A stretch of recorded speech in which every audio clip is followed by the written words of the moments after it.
The morning announcements on Station Iridia 7 always started with a soft chime that echoed through the curved metal hallways. But on that particular morning, the chime was followed by something much more exciting. Instructor Yelishan stood at the front of Class 4 Theta, all four of her moth-like arms spread wide, and said the two words every student had been waiting to hear all semester. Companion Day. The classroom exploded with noise. 30 alien children from a dozen different species started chattering, squeaking, clicking, and buzzing all at once. Companion Day was the most beloved tradition at the Galactic Integration Academy. Every student got to bring in the animal their species kept as a bonded companion. It was supposed to teach cultural understanding. It was supposed to build bridges between species. Mostly, it was an excuse to show off your pet. Tickle, a small rabbit-like Dravine with soft brown fur and enormous dark eyes, bounced nervously in his seat. He already knew he was bringing his glow beetle, a tiny insect that pulsed with warm orange light when it was happy. It fit in the palm of his paw. It was safe, it was quiet, it was everything Tickle liked in the universe. Soren Kai, who sat 3 rows back and took up 2 seats because of his massive reptilian frame, leaned forward and slapped the desk with his thick tail. "I'm bringing my shimmer eel," he announced to no one in particular. "It's twice the size of anything in this room." No one argued with Soren. No one ever did. The Velundri boy came from a military caste family, and he made sure everyone knew it.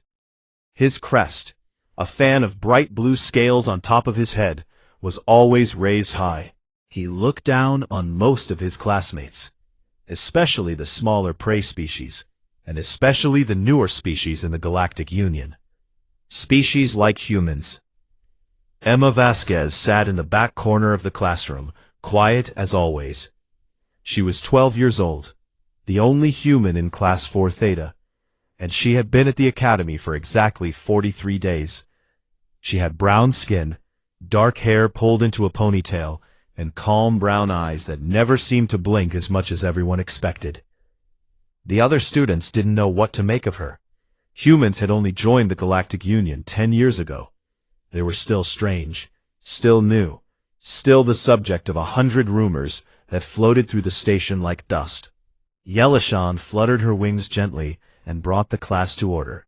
Now, as you all know, Companion Day is about sharing. It's about showing your classmates the bond your species forms with another living creature. I've sent messages to all of your families with the guidelines. She paused and looked directly at Emma. That includes you, Emma. I do hope your family received the message. Emma nodded once. They did. Wonderful. I'm sure whatever you bring will be lovely. After class, the hallway filled with excited chatter. Students crowded around each other, describing their companions in loud, competing voices. Tickle walked close to the wall, keeping out of the way of bigger students, when Soren's shadow fell over him. "So what do you think the human's bringing?" Soren asked, his voice sharp with amusement. He wasn't really asking Tickle. He was asking the crowd that always gathered around him. "Probably something boring," said a Gelthan student, a creature that looked like a floating pink jellyfish. "Their planet file says they keep small, fluffy things." "Fluffy," Soren repeated, and laughed. "Figures. Young species, simple creatures." Tickle said nothing. He just held his glow beetle box a little tighter and kept walking. That evening, on the human residential deck, Emma sat cross-legged on the floor of her family's quarters and watched her father read the Companion Day guidelines on his datapad. Mateo Vasquez was a big man with kind eyes, rough hands, and a beard that was always a little uneven. He had been a wildlife ranger on Earth before becoming a union-licensed xenobiologist on the colony world Helios 3. He knew animals the way most people knew their own names. He read the guidelines twice, then he looked at Emma. Then he looked at the large gray shape lying on the floor behind her, its amber eyes half closed, its ears twitching lazily at every small sound. "They said to bring your bonded companion," Matteo said slowly. "That's what they said. They probably mean something small." "They didn't say small. They said bonded." Tick looked at the wolf. The wolf looked at Matteo. Then Matteo grinned, the kind of grin that meant he already knew they were going to do this, and he was just pretending to think about it. "All right," he said. "But you remember his commands. All of them. And you stay calm." "I'm always calm. That's what worries me." The next morning, Companion Day began exactly as Instructor Yelishan had planned. Students came forward one at a time to present their companions. The Gelthin brought a singing beetle that made beautiful sounds when it was stroked. A tall, tree-like Fenori student presented a tiny color-shifting lizard that changed from green to gold to deep purple as it crawled up their branch-like arm. Tickle's glow beetle pulsed its warm light and earned soft sounds of admiration from the class. Soren's shimmer eel was indeed big, nearly 3 feet long, and it glowed an impressive electric blue as it floated in its gravity tank. One by one, every student showed something small, something safe, something gentle. Little creatures that fit in hands and pockets and carry cases. Things that glowed and hummed and floated. Things that made the classroom feel warm and friendly. Then Yelishan looked at her list and said, "Emma, you're last." Emma stood up. She walked to the front of the class. She tapped the door panel, and the door slid open. The first thing they saw was the size of it. Something gray and massive moved through the doorway, its shoulders level with Emma's hip. It had thick fur the color of storm clouds, a long snout, sharp ears that stood straight up, and eyes like 2 drops of liquid amber. Its paws were the size of dinner plates. Its teeth, when it yawned, were white and long and built for tearing. A fully grown, fully trained gray wolf. 140 pounds of muscle and fur and ancient predator instinct. And it walked beside Emma with no leash, no cage, no muzzle, no restraint of any kind. Just a girl and a wolf, moving in perfect step, as if they shared the same heartbeat. The classroom went completely silent. Tickle's glow beetle flickered and went dark. Tickle himself slid sideways off his chair and hit the floor in a dead faint. The Gelthin student floated backwards so fast it bumped into the wall. Soren's crest, which was always raised high and proud, flattened against his skull before he could stop it. 3 students dove behind their desks. One started crying. Yelishan's 4 arms locked rigid at her sides. Her wings stopped moving entirely. She opened her mouth, but no sound came out. The wolf sat down beside Emma. It looked out at the class with calm, steady eyes, and waited. Emma rested her hand on the wolf's broad gray head, scratched him gently behind one ear, and smiled. "This is Fenrir," she said. "He's friendly. You can pet him if you want." Nobody moved. Nobody breathed. Fenrir yawned again, showing every single one of his teeth, and laid down on the classroom floor like he owned it. And somewhere in the back row, Soren Kai quietly pushed his shimmer eel tank behind his seat and hoped no one was looking at him. For exactly 12 seconds after Emma introduced Fenrir, the only sound in the classroom was the low hum of the station's air recyclers. Then, everything happened at once.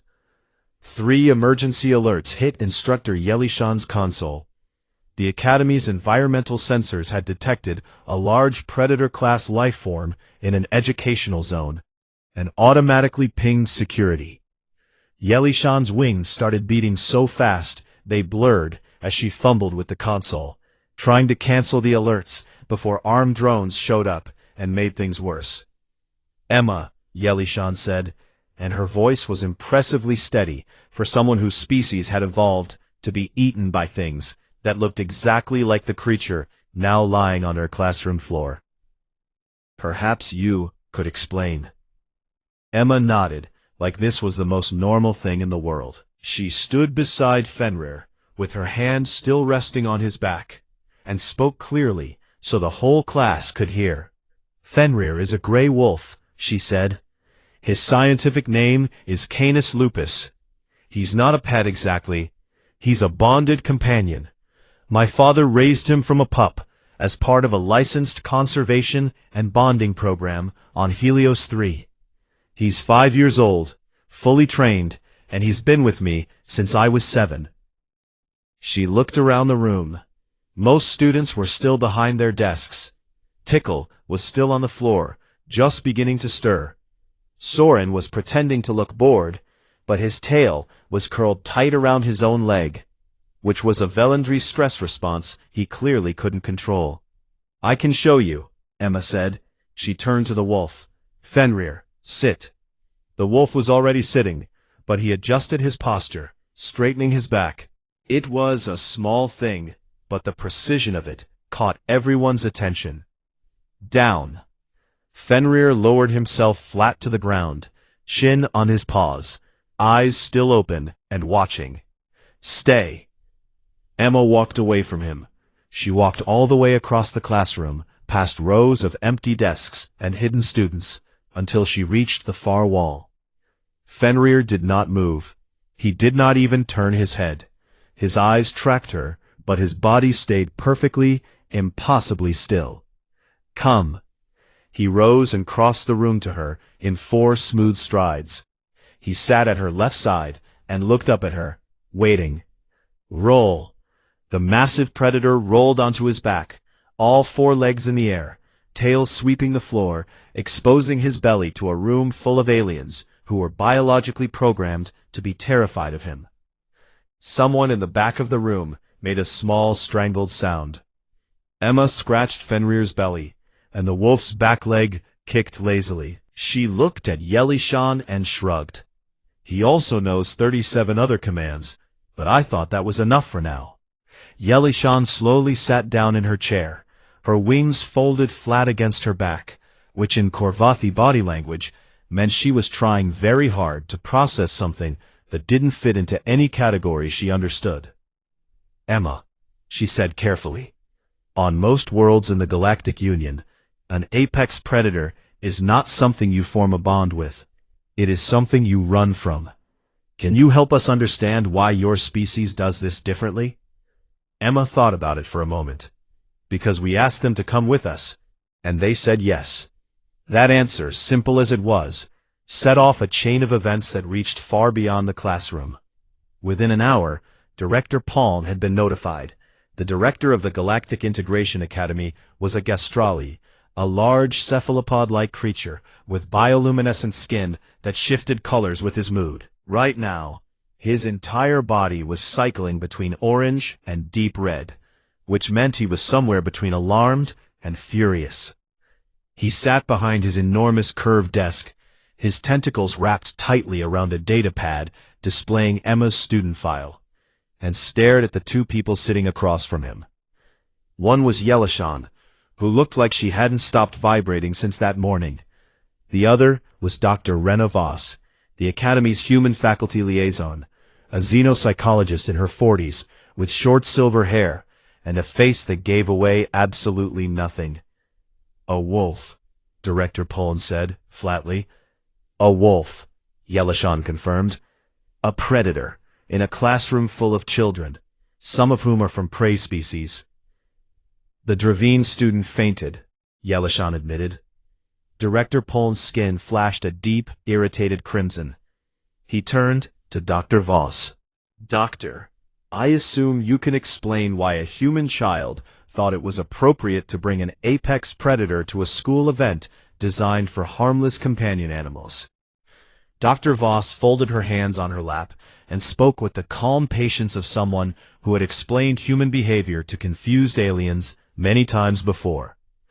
"Director, the instructions for Companion Day asked each student to bring their species' most common bonded companion. Emma followed those instructions exactly. The instructions assumed the companion would be harmless. The instructions didn't say harmless, and for humans, Fenrir is harmless. He's trained, he's socialized, He responds to over 30 voice and hand commands. In terms of behavioral control, he's actually safer than several of the animals other students brought today. Director Poln looked like he wanted to argue, but didn't know how. He pulled up the Galactic Union's file on Earth species and began scrolling. Then he scrolled more. Then he stopped again, and his skin went from red to a pale, worried yellow.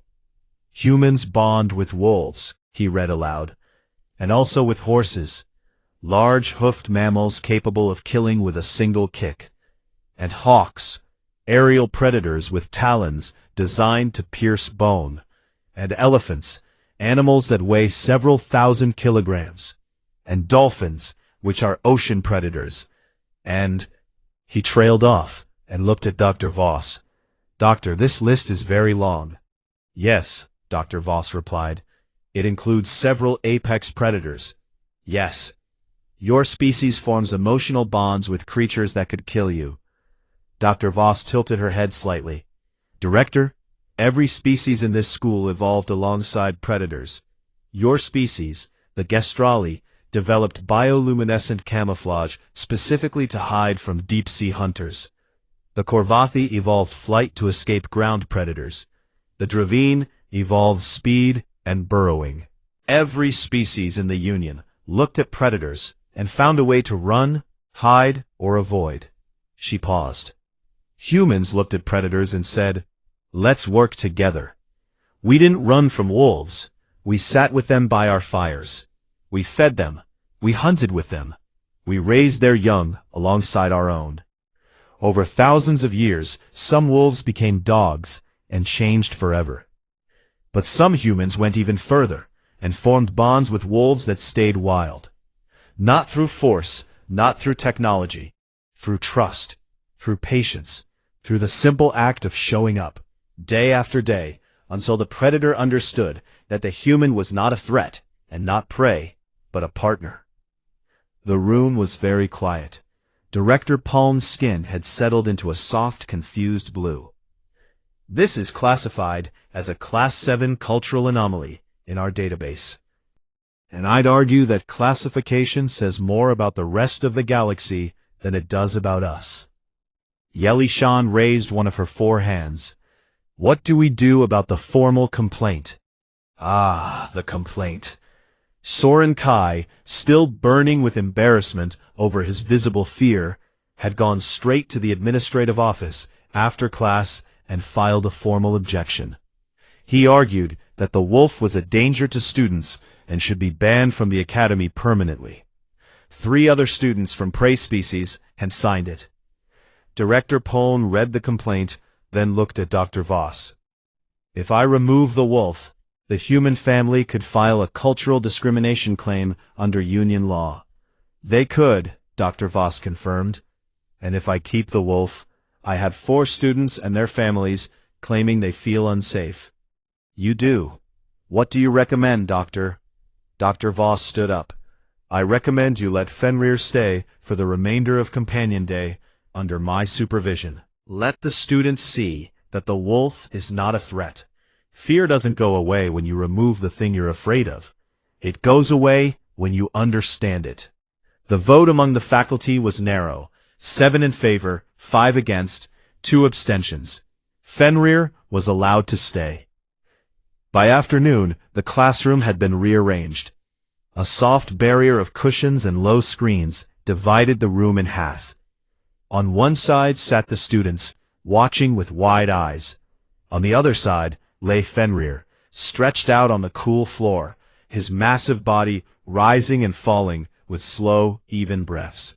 Emma sat beside him, her back against his warm side, reading something on her datapad. She looked completely relaxed, like she was sitting in her living room at home. The students watched. Some of them watched the wolf, some of them watched the girl, and some of them, the ones who were really paying attention, watched the way Emma's hand moved slowly through Fenrir's fur, without thinking about it. The way the wolf's ear flicked toward her every time she shifted. The way their breathing seemed to match. They didn't understand it yet, but they were starting to see it. Something old, something real, something the rest of the galaxy had never even thought to try. A girl and a wolf, breathing together, like they had been doing it for 10,000 years. Because they had. In the week after Companion Day, Emma Vasquez became the most talked about student on Station Iridia 7. Not just in Class 4 Theta, not just in the Academy, on the entire station. The rumors moved faster than light. They passed through cafeterias and corridors, through study halls and sleeping quarters, through whispered conversations in languages Emma couldn't even hear. By the third day, the story had been told so many times that it barely resembled the truth anymore. The human brought a predator to school. That one was true. The human controls wild beasts with her mind. That one was not true, but it was popular. The human isn't afraid of anything on this station. That one was closer to the truth than anyone realized, but not for the reasons they thought. Emma handled the attention the way she handled most things, quietly and without much fuss. She went to her classes. She walked Fenrir through the Biodome Park during approved exercise hours, the wolf padding beside her, while alien students pressed themselves against walls and watched from a safe distance. She didn't mind the staring. She was used to being the strange one. She had been the strange one since the day she arrived. What she hadn't expected was Tickle. The small Dravine had fainted on Companion Day, which everyone remembered. What nobody knew, not even Emma, was that Tickle had been thinking about that day constantly ever since. Not with fear, although there was still plenty of that, but with something else. Something that itched at the back of his mind, like a question he couldn't quite form into words. Tickle was a prey species. His people, the Dravine, were small, soft-furred herbivores who had evolved on a world full of things that wanted to eat them. They were fast. They had enormous ears that could hear a predator's heartbeat from 50 meters away. And they had something else, something most other species didn't fully understand. The Dravine could read scent the way other species read facial expressions. Every emotion, every intention, every shift in mood left a chemical trace in the air that Dravine noses could pick up and interpret instantly. Fear smelled sharp, like metal. Anger smelled hot, like burning oil. Calm smelled soft, like rain on warm stone. And that was the thing that wouldn't leave Tickle alone. When Fenrir had walked into the classroom, Tickle had fainted not just from the sight of the predator, but from the overwhelming wall of scent that hit him. The wolf smelled like wildness, like open plains and cold wind and old forest. It smelled like power and teeth and the deep ancient promise of a chase. That was what knocked Tickle unconscious. But in the seconds before he blacked out, he had caught something else. Something underneath the predator scent, woven into it like a thread of gold in dark cloth. A second scent. Not the wolf's natural smell, but something the wolf was producing in response to Emma's presence. It smelled like calm, like worn stone, like safety. The predator, standing beside the human girl, had smelled safe. That was impossible. Tickle had spent his whole life around predator scent, or more accurately, he had spent his whole life running from it. Predators smelled like danger. Always. Even sleeping predators, even well-fed predators, even predators that had no reason to hunt, carried that sharp edge in their scent that told every prey creature within range to run. It was biology. It was chemistry. It couldn't be faked. But the wolf's scent had changed when it stood beside Emma. Not completely. Fenrir still smelled like a predator. But there was a layer on top of it, something produced by the wolf's own body that softened everything. It was as if the wolf was broadcasting a message in a language older than words, and the message was, I am not hunting. I am home. Tickle had to understand how. He started researching in the Academy's library system, pulling up every file on Earth biology he could find. Most of the files were basic. Humans were bipedal endotherms, tool users, persistence hunters, blah blah blah. But then he found the files on domestication, and everything changed. Humans had been forming bonds with wolves for over 15,000 years. It started around their campfires, where wolves would come to scavenge scraps of food. Over time, the boldest wolves stayed closer. Humans fed them. Wolves helped humans hunt. A partnership formed that was so deep, so fundamental, that it changed both species at the genetic level. Wolves became dogs. Their bodies and brains physically reshaped by generations of living alongside humans. Their faces became more expressive. Their eyes developed new muscles that let them make the pleading look humans found irresistible. They became, in every biological sense, a new species created by love. But some humans didn't stop at dogs. Some humans formed bonds with wolves that stayed wolves, with big cats, with birds of prey, with animals that kept their claws and their teeth and their wildness, and chose to stay anyway. Not because they were forced, not because they were broken, because something about the way humans loved was big enough to hold even the dangerous things. Tickle read all of this with his ears pressed flat against his head, and his heart beating so hard he could feel it in his toes. It was the most frightening and beautiful thing he had ever learned. 3 days after Companion Day, Tickle found Emma sitting alone in the academy cafeteria. The human girl was eating something called a sandwich, which appeared to be food trapped between 2 pieces of bread, and reading her datapad. Fenrir was not with her. He stayed in the family quarters during class hours. Tickle approached the table on shaking legs. He stopped 2 meters away and almost turned around. Then he thought about the scent of warm stone and forced himself to take one more step. Emma? She looked up. Her eyes were calm and curious. She didn't smile too big or make any sudden moves. Tickle would later learn that Emma's father had taught her how to behave around nervous animals, and she applied the same principles to nervous aliens without even thinking about it. Hi, Tickle. He swallowed. Can I ask you about Fenrir?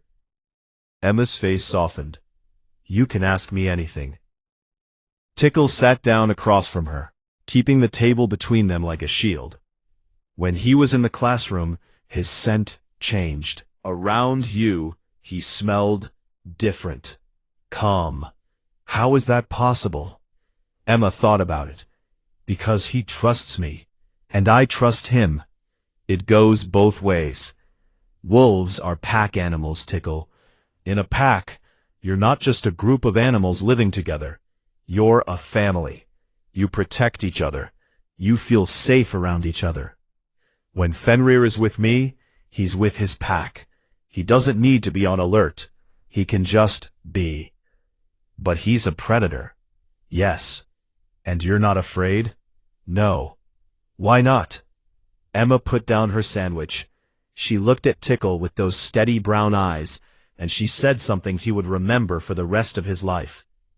Because being afraid of something doesn't mean you can't love it, and loving something doesn't mean it can't be dangerous. It just means you've decided that the trust is worth more than the fear.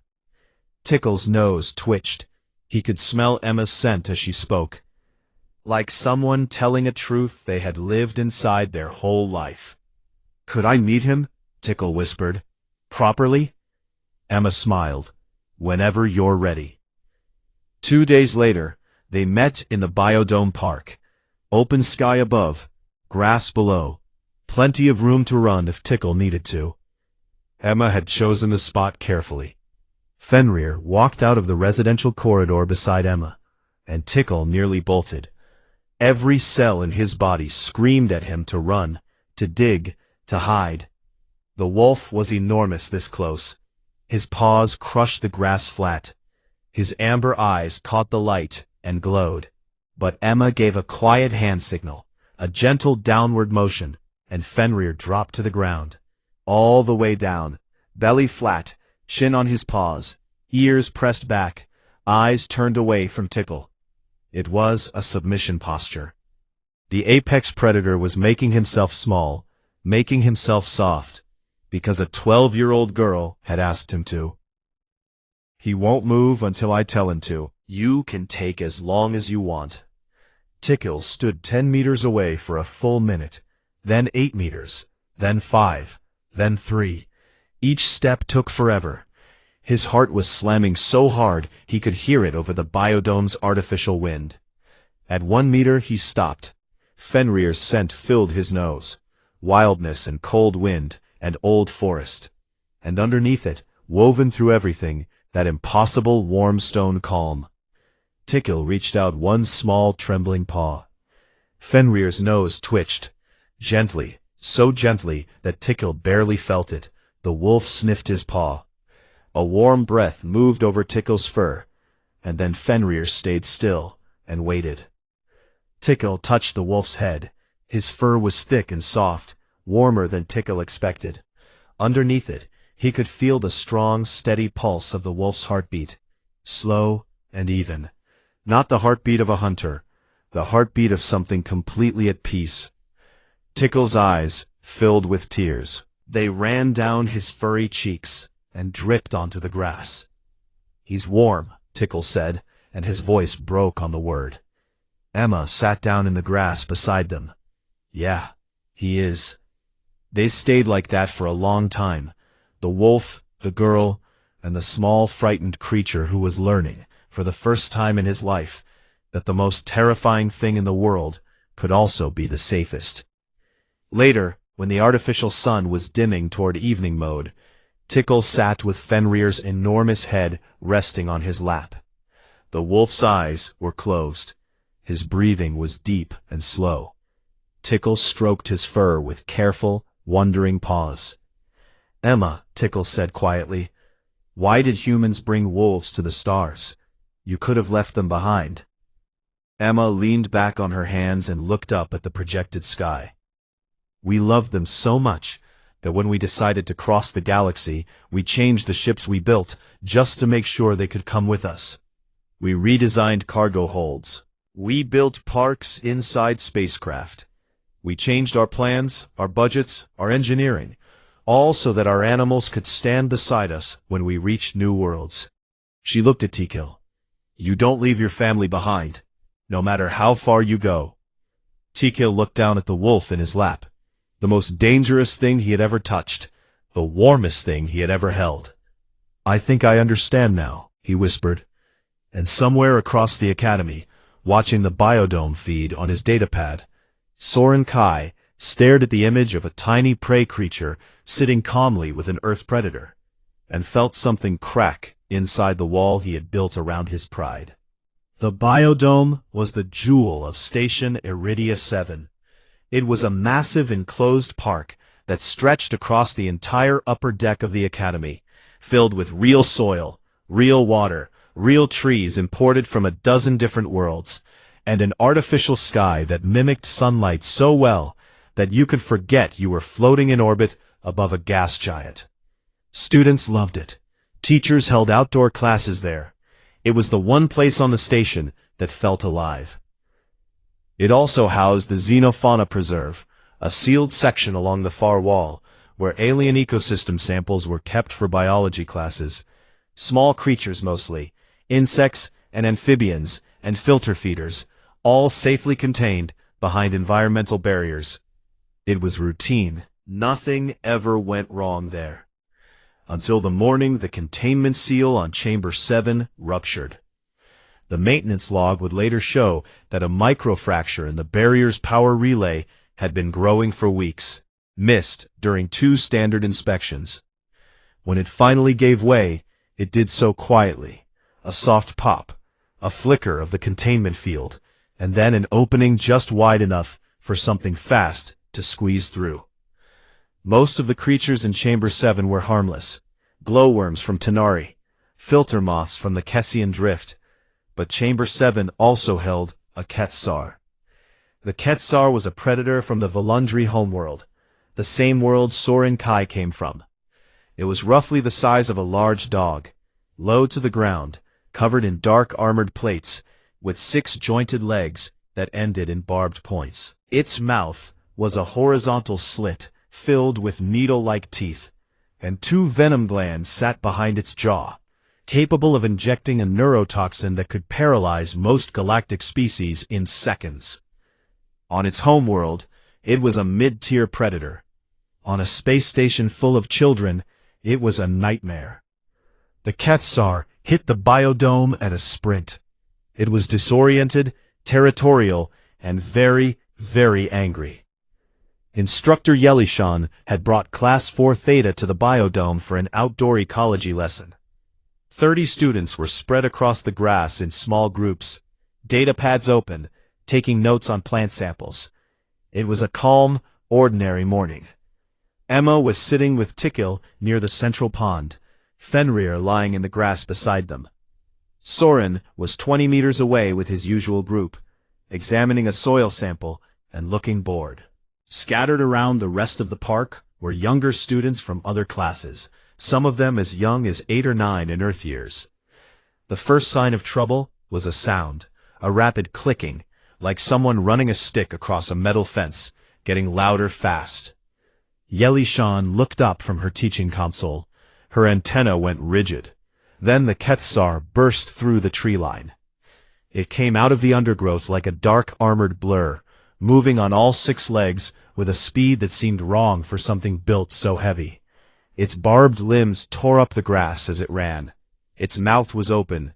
Its venom glands were swollen and ready. For one frozen second, everyone stared. Then the screening started. 30 alien children panicked at once. Some ran, some couldn't.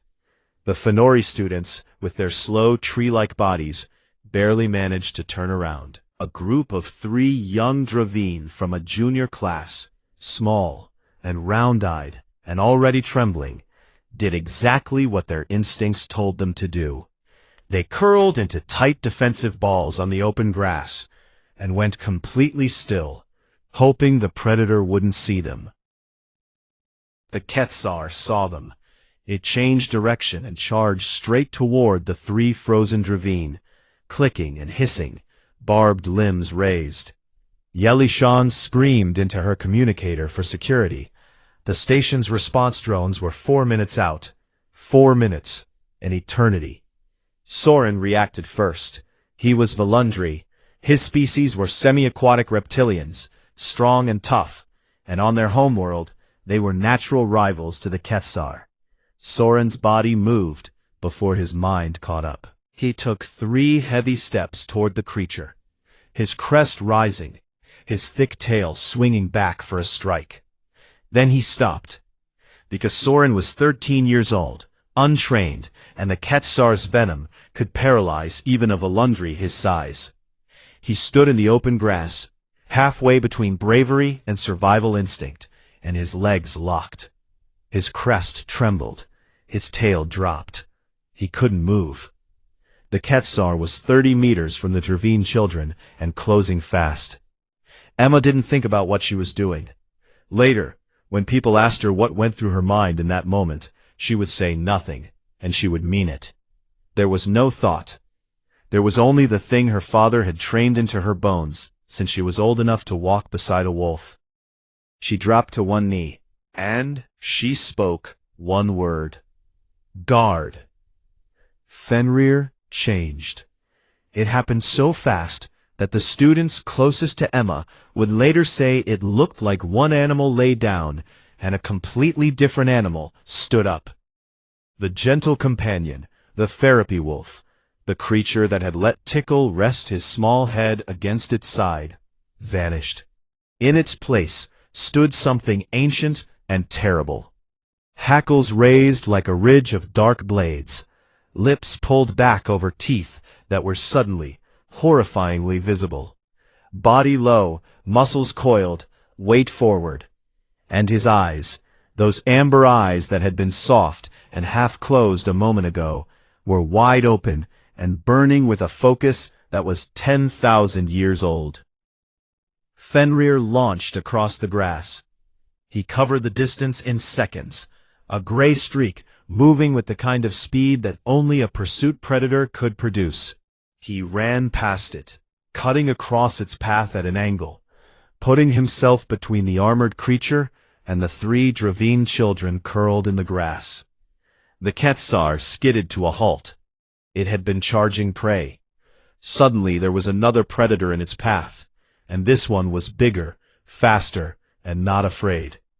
Fenrir stood between them, his head low, his teeth bared, a growl rolling out of his chest that vibrated through the ground.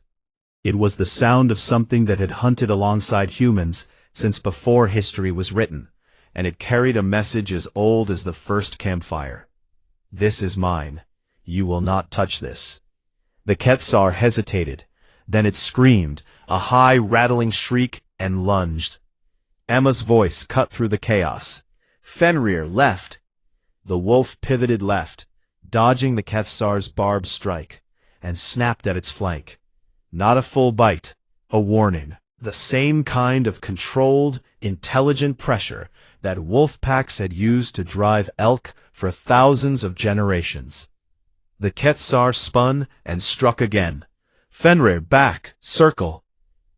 The wolf danced backward, then curved right, forcing the Kethsar to turn, to lose momentum, to react instead of attack. Emma read the creature's body language in real time, the way its legs shifted, the way its head moved before it struck, and she called adjustments to Fenrir in short, sharp commands. Hold, hold, now, push. Fenrir surged forward, snapping at the Kethsar's face, driving it backward, step by step. The Kethsar lashed out with its front limbs, and one barbed point raked across Fenrir's left shoulder. The wolf made no sound. His stride hitched for half a second, and blood darkened his gray fur. But he didn't stop. He kept pushing, kept cutting angles, kept the Kethsar turning and retreating. Emma's voice cracked once, just once. Then she steadied herself and kept calling commands. 70 seconds. 80. The Kethsar was being driven backward toward a rock formation at the edge of the pond. Fenrir anticipated the angle and cut off its escape route to the left. The creature backed into the rocks, cornered, hissing, its venom glands pulsing. Emma sprinted forward.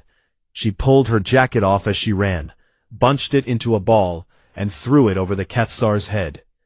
It was a technique her father had taught her for disorienting panicked animals. The creature thrashed blindly, its barbed limbs striking the rocks. Fenrir moved in and pressed his weight against the Kethsar's body, pinning it with controlled, even pressure. Just enough to hold, not enough to crush. They held that position for 12 seconds. Then the security drones arrived, humming over the tree line, and encased the Kethsar in a containment field. The creature went limp inside the energy bubble, still wrapped in Emma's jacket, still clicking softly. The biodome went quiet. Emma knelt in the grass. Fenrir limped to her side, blood running from the gash on his shoulder, and pressed his nose into her open palm. She wrapped both arms around his thick neck and buried her face in his fur. "Good boy," she whispered. Her voice was shaking now. The calm was gone. She was 12 years old, and her hands were trembling, and there was blood on her sleeve that wasn't hers. "Good boy. Good boy. You're okay. You're okay." Fenrir's tail moved once, a single slow sweep through the grass. Around them, the biodome slowly came back to life.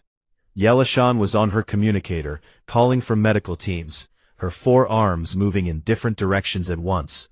Students were emerging from behind trees and rocks, wide-eyed and silent. The 3 young Dravine were still curled in their defensive balls on the grass, untouched, unharmed, alive because a wolf had decided they were worth protecting. Soren stood exactly where he had frozen. His crest was flat. His fists were clenched at his sides. He had tried to be brave, and his body had refused. He had watched a human girl, half his size, and a creature from her predator-filled planet do what he couldn't. He stared at Emma as she walked Fenrir toward the medical bay, her hand steady on the wolf's bleeding shoulder, her chin up, her back straight. She didn't look at him. She didn't look at anyone. She just walked, one hand on her wolf, blood on her sleeve, across the silent grass and through the biodome doors. And every single student from every single species watched her go. Tickle was the first to move. He uncurled from behind the rock where he had hidden, his whole body shaking, tears streaming down his furry face. He ran to the three young Dravine and wrapped himself around them, all four of them trembling together in a pile of soft fur and enormous eyes. Then he looked up at the doors where Emma had disappeared, and he whispered something in Dravine that didn't translate perfectly into Galactic Common, but meant something close to, "She sent her predator to save our children." Nobody corrected him. Nobody said anything at all for a very long time. Fenrir healed faster than anyone expected.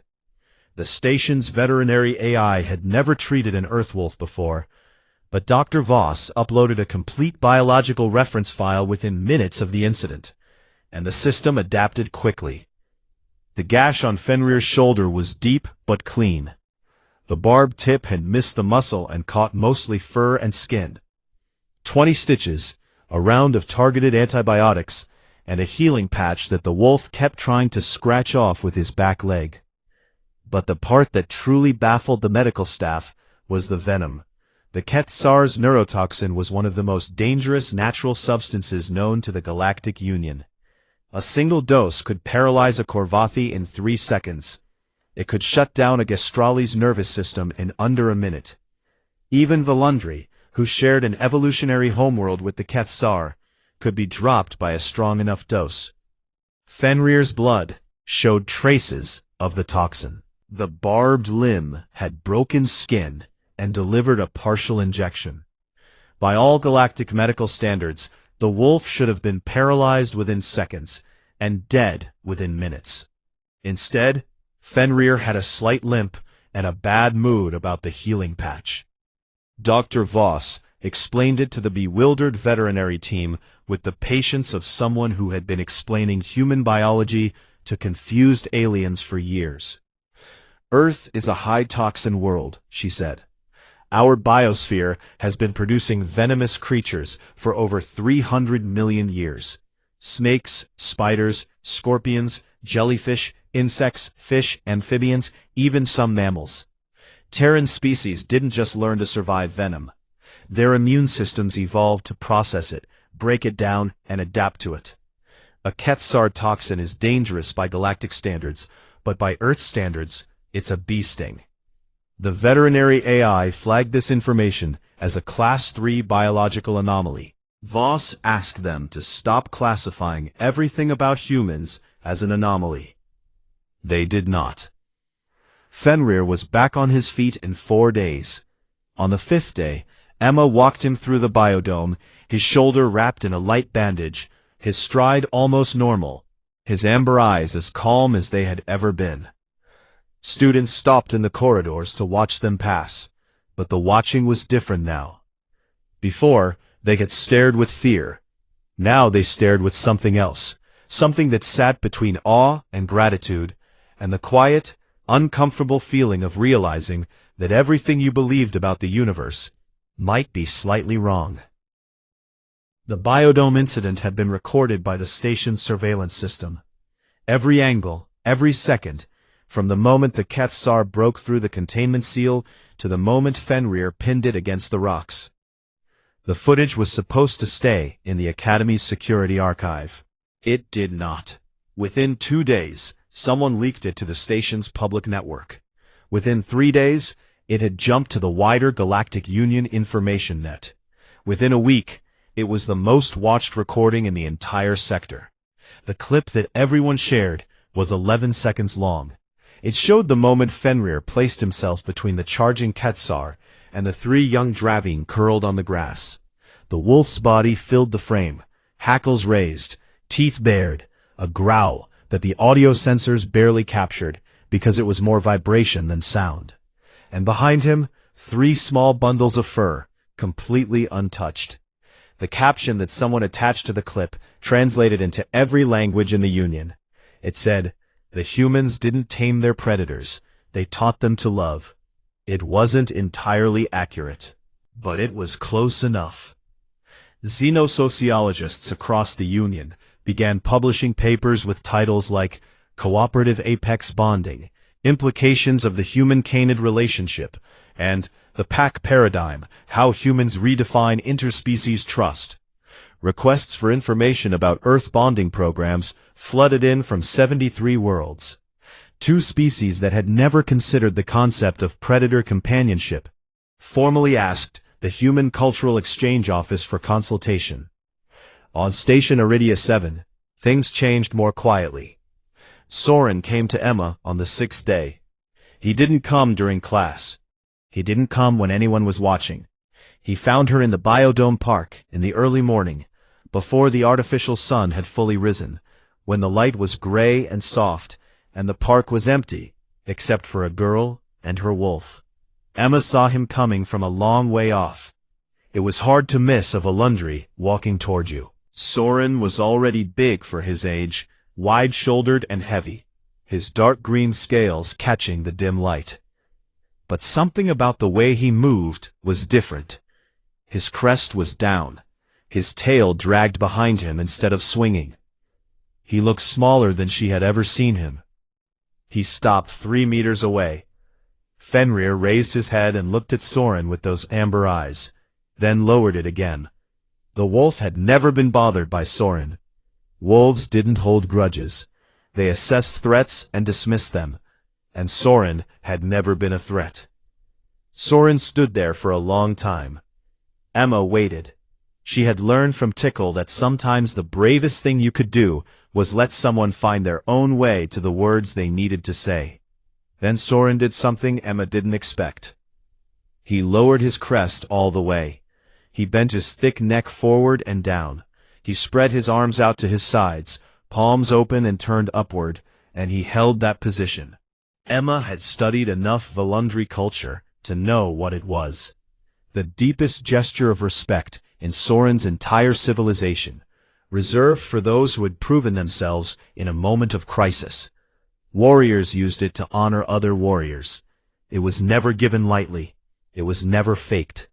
Soren held the position and did not move. Emma looked at him. She saw the boy who had bullied Tickle. She saw the boy who had tried to get her expelled. She also saw the boy who had taken 3 steps toward a Kefsar before his body locked up, who had tried to be brave, even though his whole species carried the genetic memory of being hunted by those things. She saw someone who was proud and scared at 13 years old, standing in front of her with his neck exposed, because he didn't know any other way to say what he needed to say. She nodded, a single slow human nod. She met his eyes and held them. Soren straightened. He didn't smile, but his crest rose halfway, which was as close to warmth as his face could show. He turned and walked away without a word. That was enough.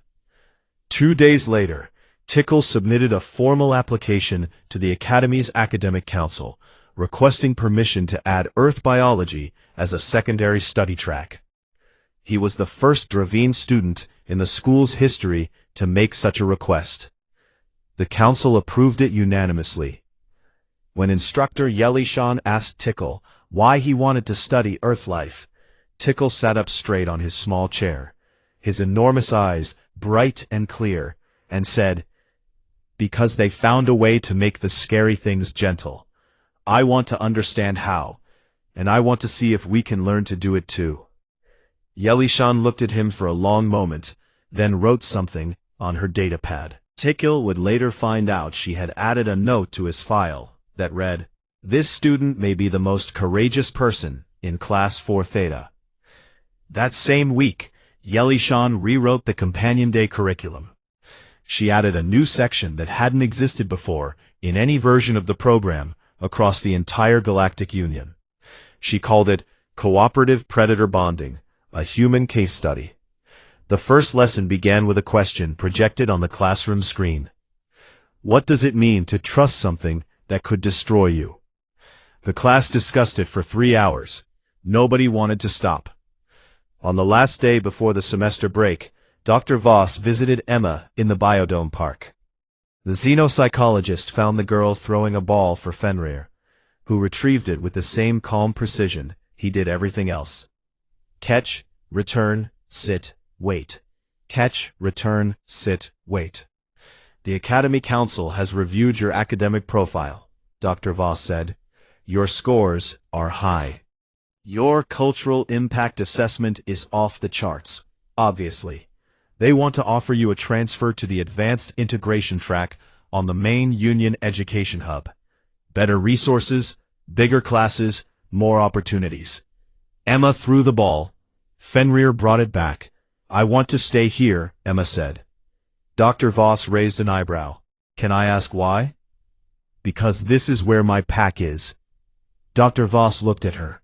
Your pack? Emma caught the ball from Fenrir's mouth and held it. The wolf sat beside her and leaned against her leg.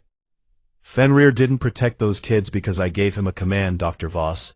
I mean, yes, the command started it. But he held that position for 90 seconds against something that was hurting him because he decided those kids were his.